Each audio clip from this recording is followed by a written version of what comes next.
We have not niched down, but then I will say that, yeah, I have run into some other firms too that they do, they don't necessarily niche down, but they have specific even social medias for different case types. So, for instance, if they're going after like bicyclists, bicycle people who have had bicycle accidents and being more present in that community, let's say, they might have specific socials just for that and really have gotten, I guess, niche down in terms of trying to build content that would be interesting to those different groups.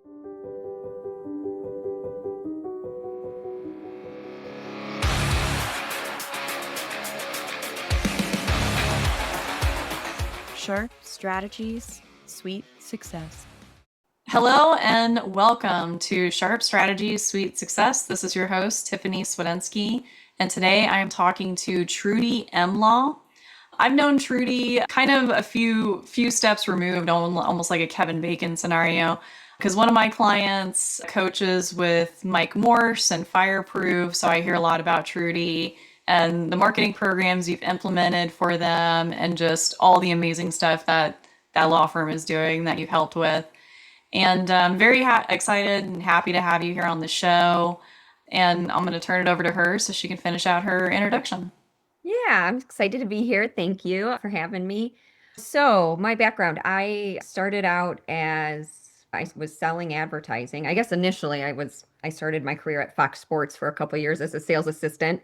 Went up and decided I wanted to do sales myself. So, I sold advertising, TV and digital advertising for Comcast Spotlight at the time. It's now Effective TV. From there, I was there 9 years approximately. And then Mike Morse was actually a client of mine.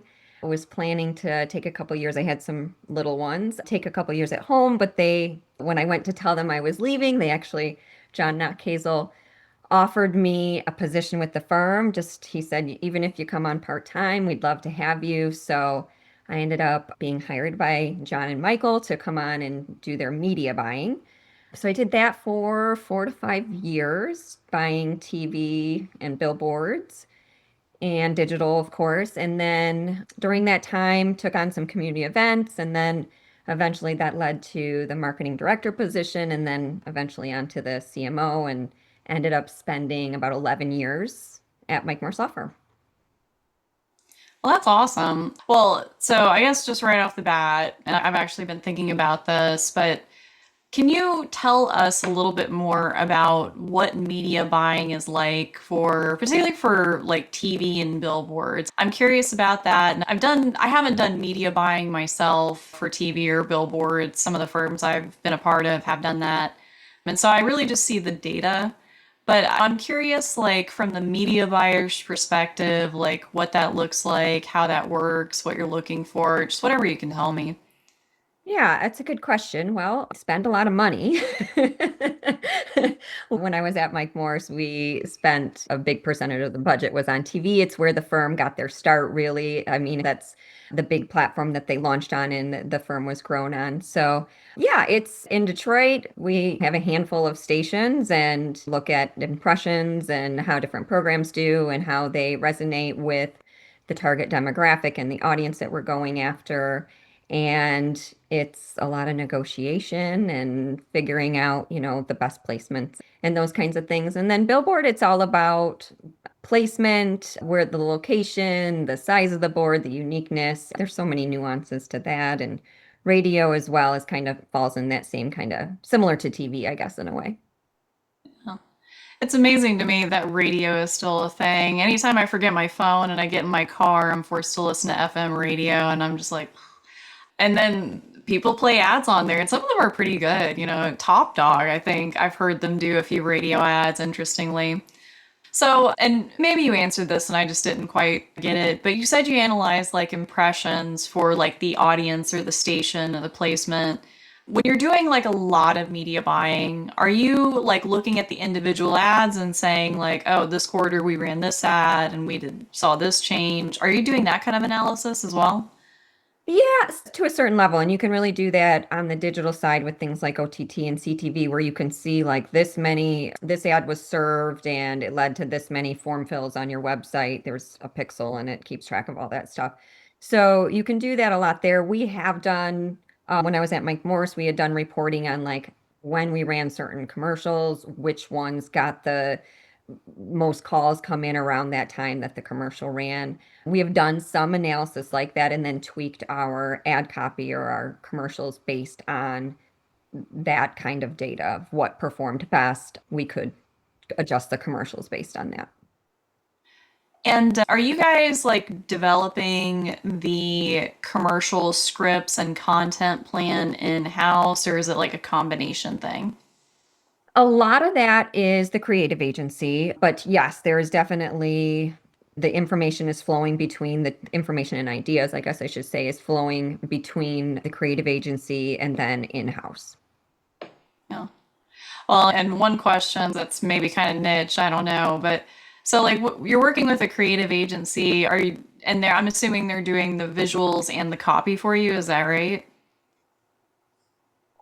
Yeah, so they shoot the video and they do any kind of graphics or anything that's going on in the video, they're producing that too. So they do everything from writing the scripts, they come in, we do several pre-pro meetings, making sure the scripts are perfect. And then when it comes time for the shoot day, everything should be all set. We always end up changing stuff, and all of a sudden there's another script added to the batch that we write the day of. But yeah, they do all the shooting, the editing, any kind of graphics or anything that are used in the spot. That's what they're doing. And what was your favorite commercial Gosh. from Mike Morse and the creatives that you guys ran?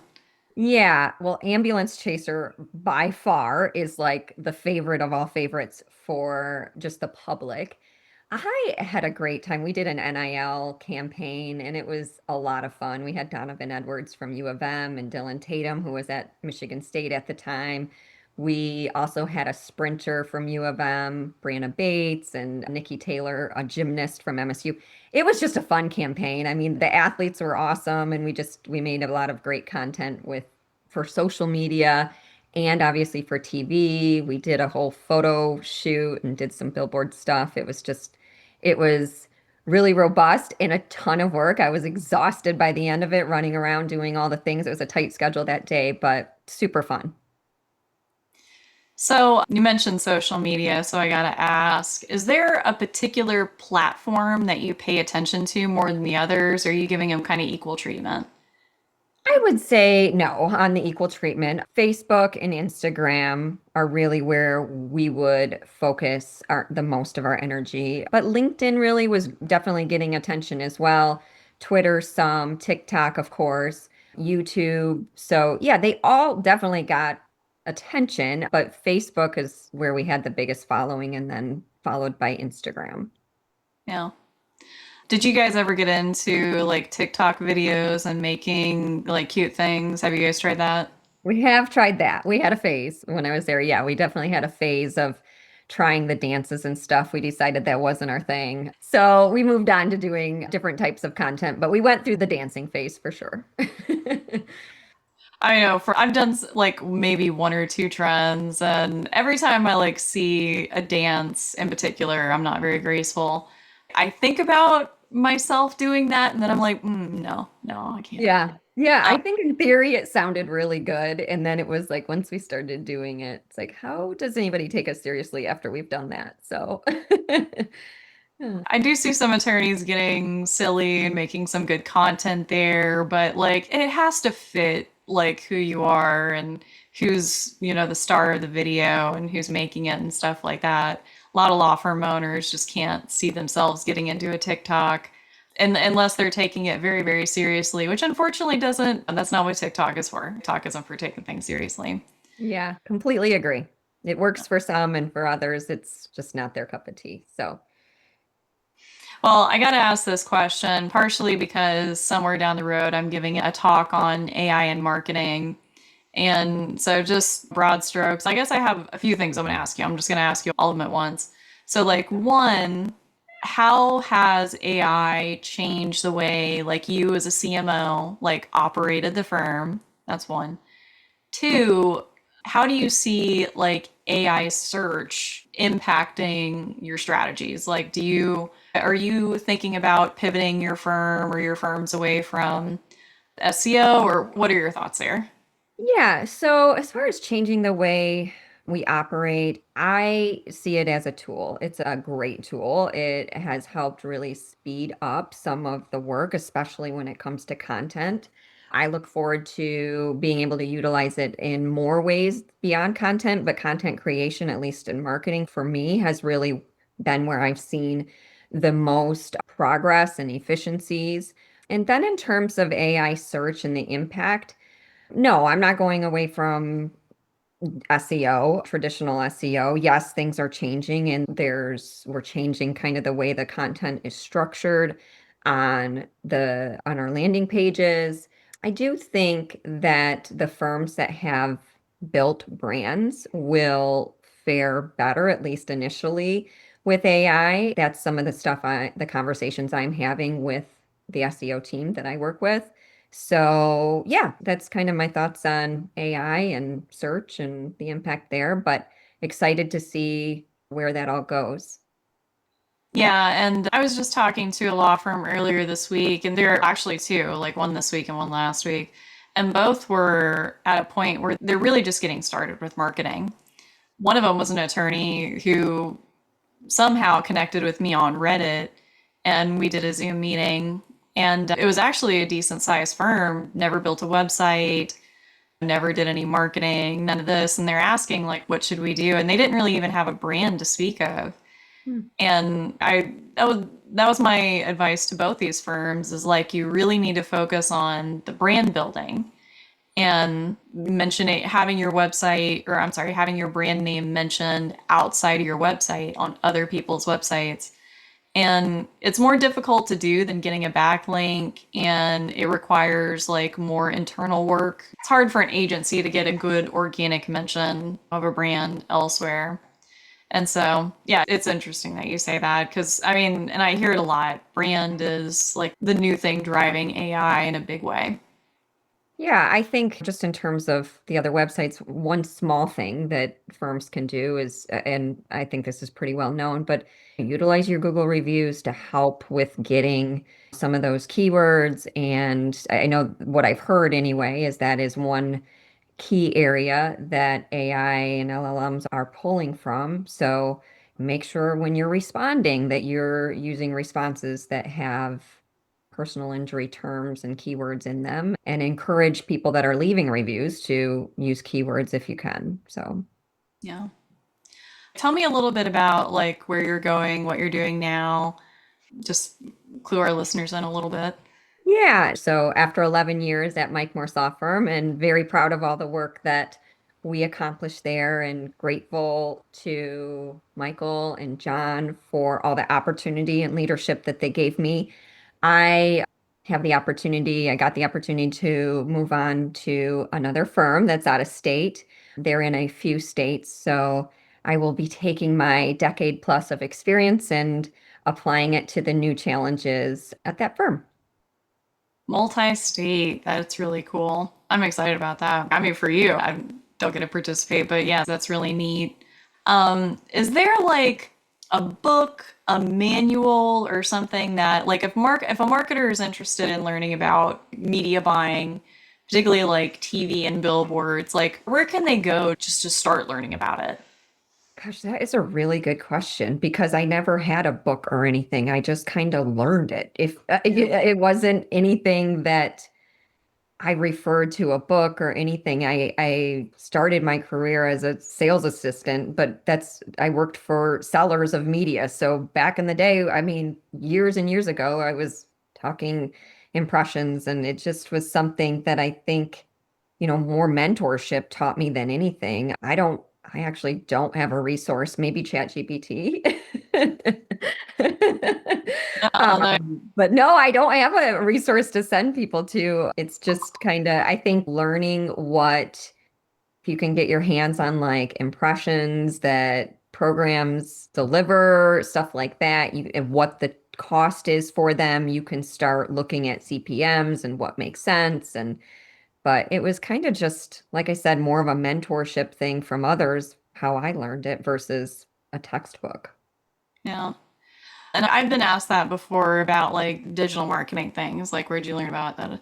And honestly, it's like websites and messing around on a website and trying to set something up and a lot of trial and error. And I think a lot of people learn that way.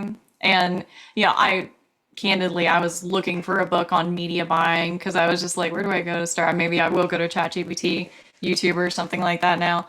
And I feel like that's just where a lot of people's minds go to. It's like, where do I go to start learning about this? And look, we haven't quite programmed ourselves to go to ChatGPT yet, or at least I Yeah. haven't, not first. There's a lot of nuances around it. I was actually listening to a podcast the other day about it was a media buyer that was being interviewed, and I found it interesting what was being said, being that that was a lot of my background, but so many nuances to like agency discount and in-house agencies and negotiation and how much room there is for negotiation. And it's a fun, I mean, it gives me kind of a thrill, I guess, doing it, placing buys and going through the negotiation. I have always enjoyed that part of the job. So, It's honestly, it sounds like it's a little more honest than like Google Ads, where you're just billed, what Google Ads bills you. And I don't know about that. oh, really? There's a lot of room for negotiation usually in some of these buys and getting things thrown in and stuff. But yeah, it's definitely more of a relationship. I feel like with Google, it's so transactional. It's like we served you this and you pay this, and that's how it goes. But yeah, it's definitely, there's more back and forth, if you will.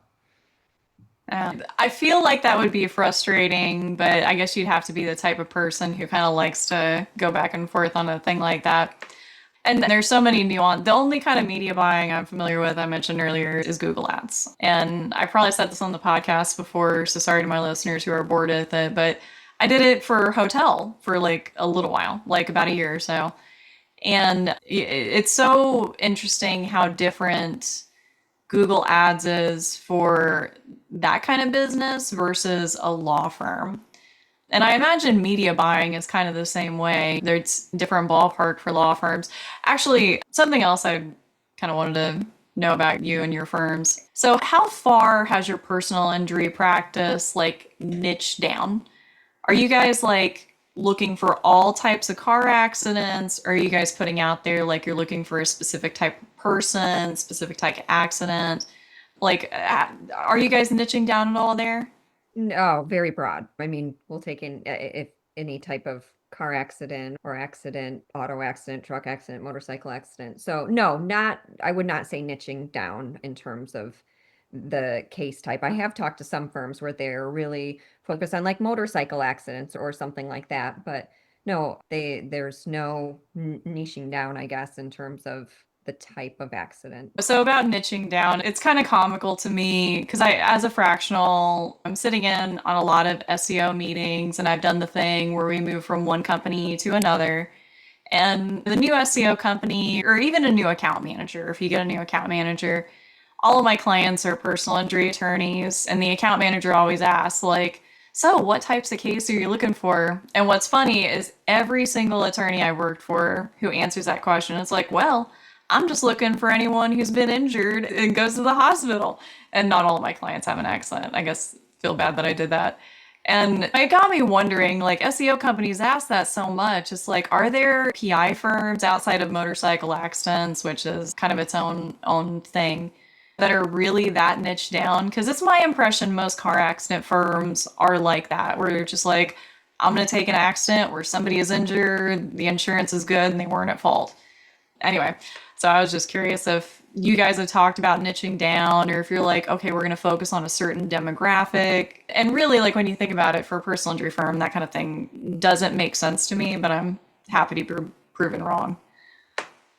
Yeah, definitely. We have not niched down, but then I will say that, yeah, I have run into some other firms too that they do, they don't necessarily niche down, but they have specific even social medias for different case types. So, for instance, if they're going after like bicyclists, bicycle people who have had bicycle accidents and being more present in that community, let's say, they might have specific socials just for that and really have gotten, I guess, niche down in terms of trying to build content that would be interesting to those different groups. So I've seen more than necessarily like niching down in terms of we're only going to look for this type of case.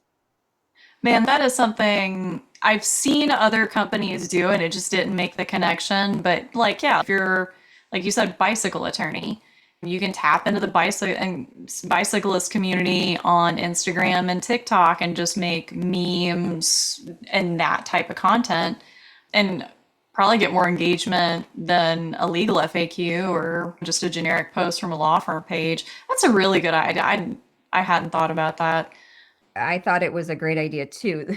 The other place my brain goes is you have to have a huge social media team to be able to have all those different platforms that you're posting on. But with AI, it makes it a little easier to be able to post multi-platform like that.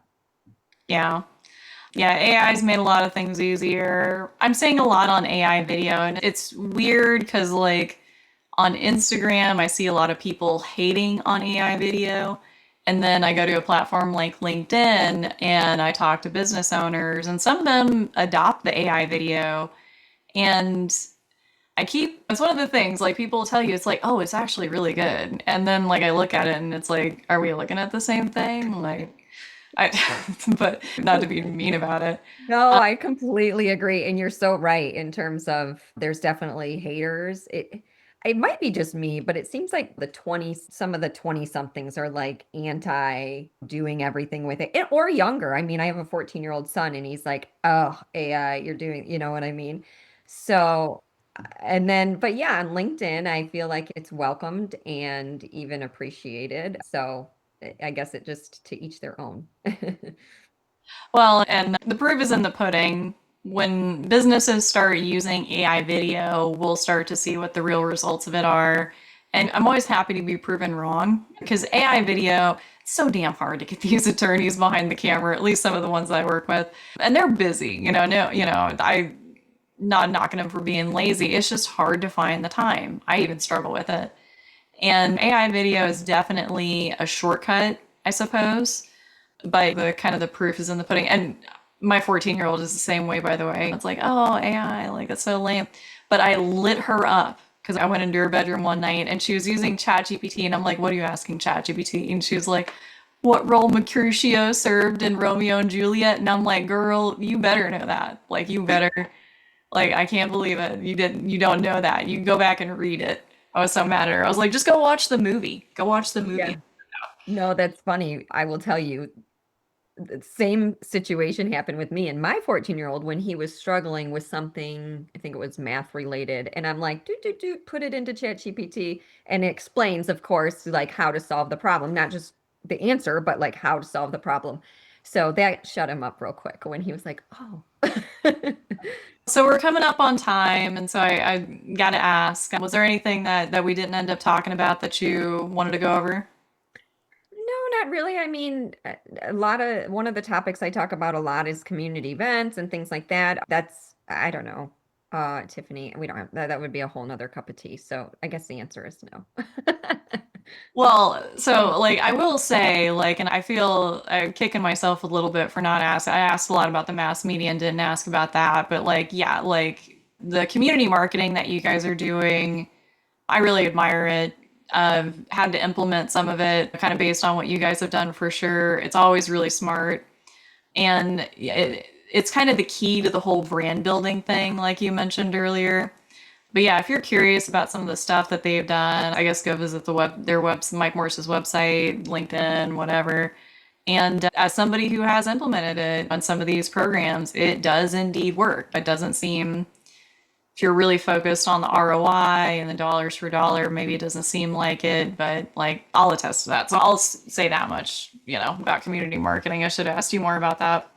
No, it has been really great for Mike Morse Law Firm and what it's done not only for the brand, but obviously just being more present in the community. And when you have a lot of national players that are coming into your market, it's something that definitely makes the firm stand out and show that it's a local firm that is real and there and being part of the fabric of the community versus just in the community to make a quick buck and that's it. So Yeah. yeah, definitely been a big part of what I did at Mike Morse Law Firm and would love to carry that through because I have seen how it works and does so well for the brand.